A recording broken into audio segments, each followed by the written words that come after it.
Hey everybody, what's up? What's going on? And today we need to talk about Rate My Professor or Professor Reviews. Just kind of like just general professor talk today because I think that's well, let's just jump into it. So the leading rating professor system, so to say, is obviously ratemyprofessor.com.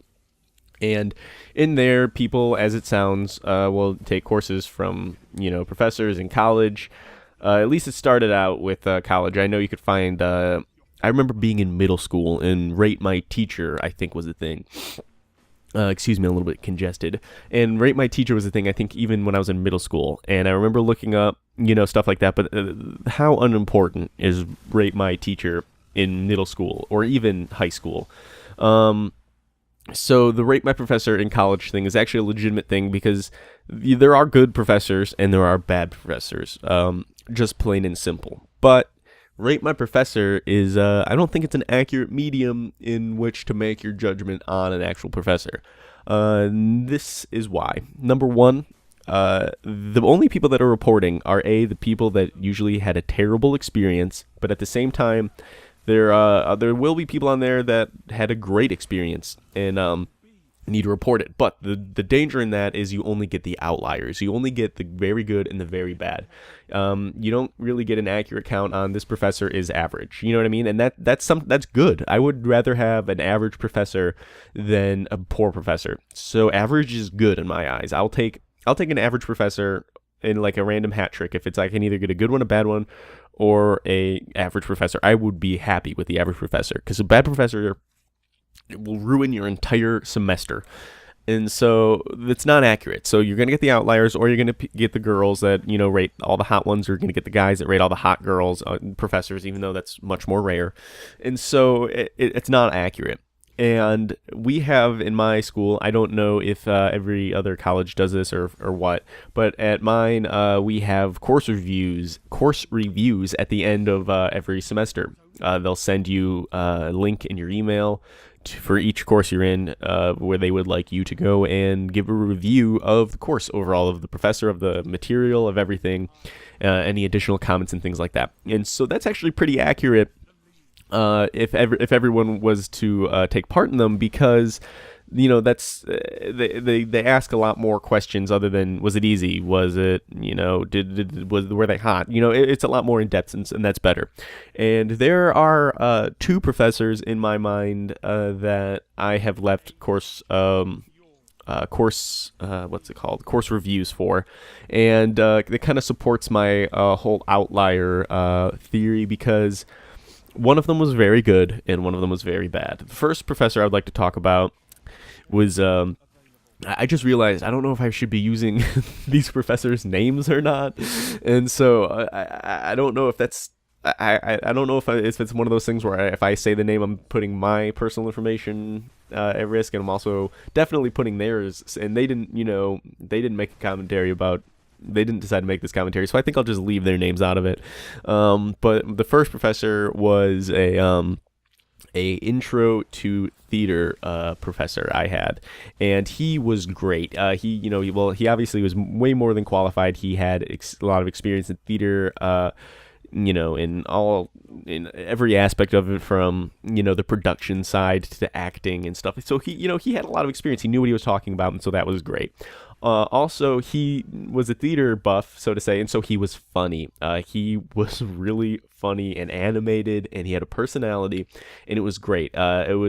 He had the mindset of a teacher crossed with someone who actually has a personality, because as we know, teachers, not necessarily the most personality-driven people out there.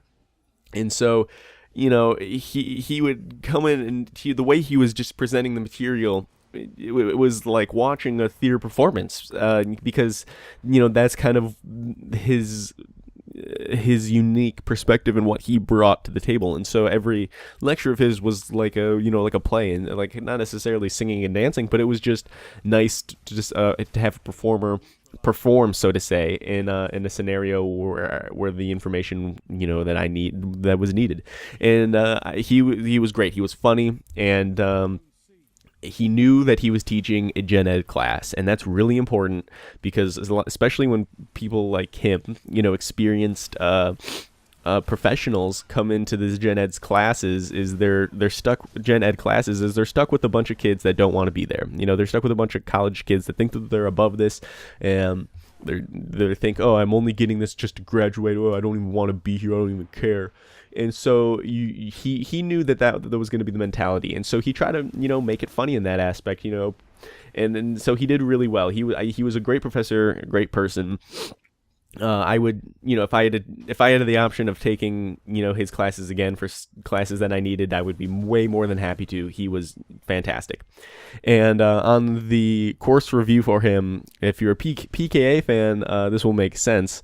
But on any additional comments, I wrote that this professor is the Bobby Fischer of teaching, and I just, great. I gave him a great review. And then there was another one, and her name, I'm totally going to use her name, was Dr. Gao. And Dr. Gao, it's kind of a sad story kind of when I think about it, because Dr. Gao, again, well, not again, but she was a math professor, calculus. I had her for calculus. And she was brilliant. You could tell that she was smart, but she was from another country, some country in Asia. She never really talked, about her personal life, obviously, when teaching us calculus.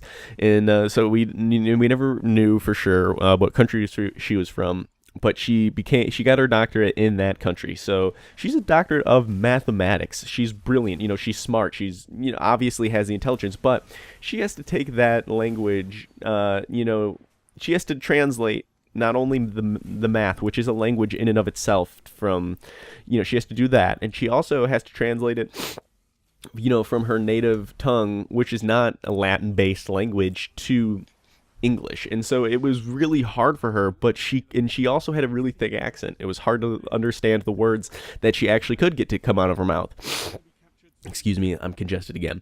But so it was really hard to understand her, and it was just one of these classes where the entire time I was really frustrated being in there, because I thought it was really irresponsible of the teacher and of the university to have this position to this person, because these kids like us, we need the students, we need to learn this information, and we need to get it, and we want to get it, and that's the frustrating thing, is it's just not being communicated in the right way.